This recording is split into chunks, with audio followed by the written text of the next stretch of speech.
of the present moment. Look to this day, for it is life and the very breath of life.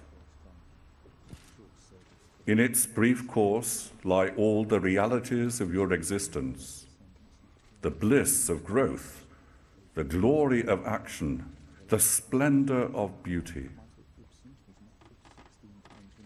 For yesterday is only a dream, and tomorrow but a vision.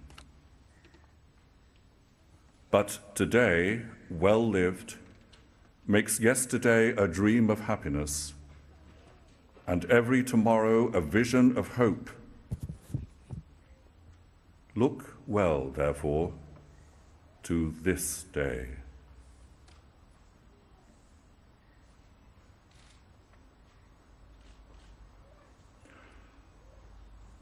On this day, in this place, we are bound together in a moment of time. We are bound together in a moment of history. We are bound together in this moment as we pay our respects to a King of England.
White roses being placed on Richard III's coffin, led there by Dr. Richard Buckley, the lead archaeologist on the dig for Richard III.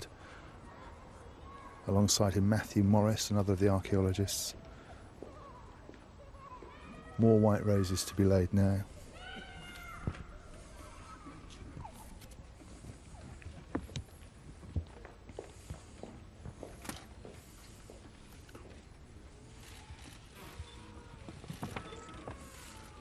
On the right there is Dr. Turi King. She's a lecturer in genetics and archaeology at the University of Leicester.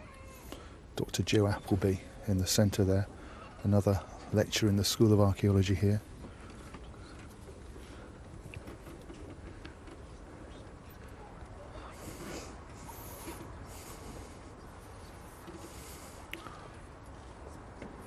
Professor Kevin Shearer, the Pro-Vice-Chancellor, whose special responsibility is for research and enterprise. He's also a genealogist. He's just laid the first road in this particular batch. There's also a white rose etched into the top of the coffin, which we can just about make out from our viewing platform here.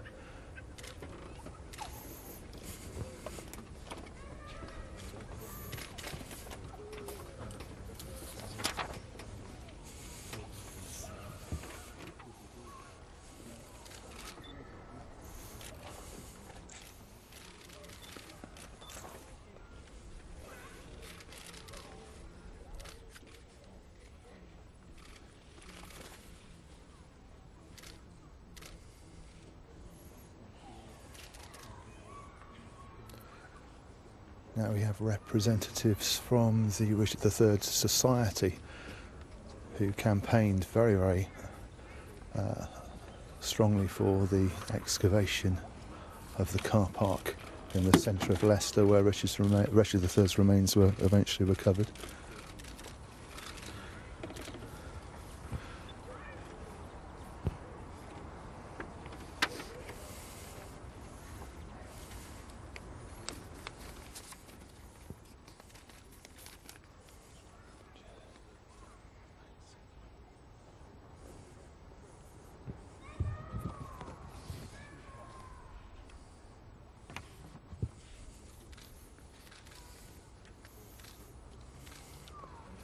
Now Philippa Langley in the centre, who perhaps most famously helped to lead to all the events of the last couple of years. It was her determination really and her drive that really had started this whole process, got things going, enabled the dig to happen, and ultimately Richard III's remains to be discovered.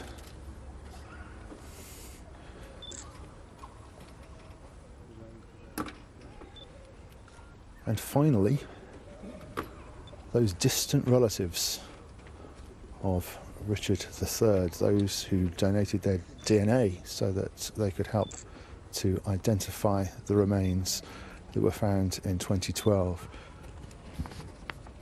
With the glasses on the left is Michael Ibsen, his nephew 16 times removed. He's the man who's made the coffin. He's a cabinet maker by trade.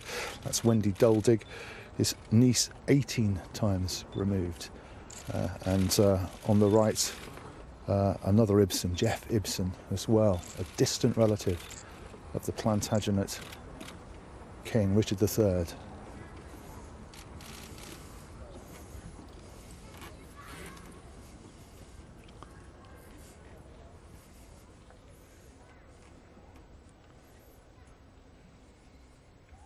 Would all please stand for a minute's silence?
Of Journey's Future.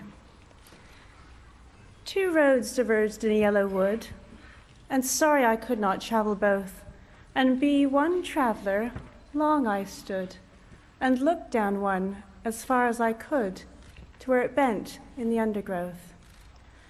Then took the other as just as fair, and having perhaps the better claim because it was grassy and wanted wear, though as for that, the passing there had worn them really about the same. 2 roads diverged in a yellow wood, and sorry I could not travel both and be one traveller. Long I stood and looked down one as far as I could to where it bent in the undergrowth, then took the other as just as fair, and having perhaps the better claim because it was grassy and wanted wear. Though as for that, the passing there had worn them really about the same, and both that morning equally lay in leaves no step had trodden black. Oh, I kept the first for another day, yet knowing how way leads on to way, I doubted if I should ever come back. I shall be telling this with a sigh somewhere ages and ages hence.